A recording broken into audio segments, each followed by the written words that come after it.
So actually me as author of the model, I just set the beginning, the minimum value and the maximum value that physically the shape could achieve. And the model, it builds by itself, as it could happen real in physical if we could be able to see it. Because in fact, a lot of these physical phenomena, they do appear, but just we are not able to see it. Another thing I'm interested is the body, because space is body-centered. And the body as subject, of course. If space is body-centered, the body is the subject. And the reality, objective reality, doesn't exist, but only what is continuously created by the presence of observation of man. Because actually I don't have a body, but I am a body. And with that I communicate, of course. So system that lives in continuous change with their environment are open system. All living systems are open, right? And we are all in stable equilibrium. And this is part that, it is a bit more complex just to say it very fast, but let's say you are aware that our perception doesn't identify the real world as actually it really is, right? But we continuously transform electromagnetic waves in images and colors. We transform vibrations in sound, smells, taste, like chemical components. Everything, it doesn't exist as such outside of our brain. So we are the interface that is building all that we see, all that we hear, all that we taste, all that we smell. So if you think about the body in this context, you can make a lot of things with your own body and involving your own senses. And my work is all on that.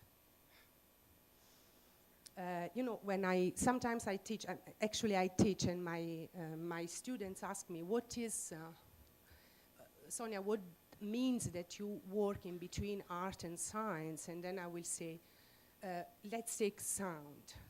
I'm not interested in sound only because I listen sound and I make experience of sound, but when I create with sound, my interest goes in the sound traveling as a wave in between air. So it's the way that we can think about the components that we use. Same with electromagnetic waves, same with visible light waves. So I think about the eyes as receivers, right? So when I make my digital and visual work, I have these parameters in mind, and when I work with electromagnetic field, I have these parameters in mind. Now I will make very short because I want to show the latest project. Of course, what you do when you start to work in digital art is to start from architecture, as you saw before. I start to build my own interfaces. And they were mostly objects. I could move around. I could, kind of manipulate them. But I was not happy with that, of course. That was very limited for me at that time. I really want to touch the model very soon, but that was not possible. It came a bit later. These are all experiments. At this time, I already start with electromagnetic activities. And I will go because this is an experience I had where the body was all involved, but still, this is a cave. I think you know what it is.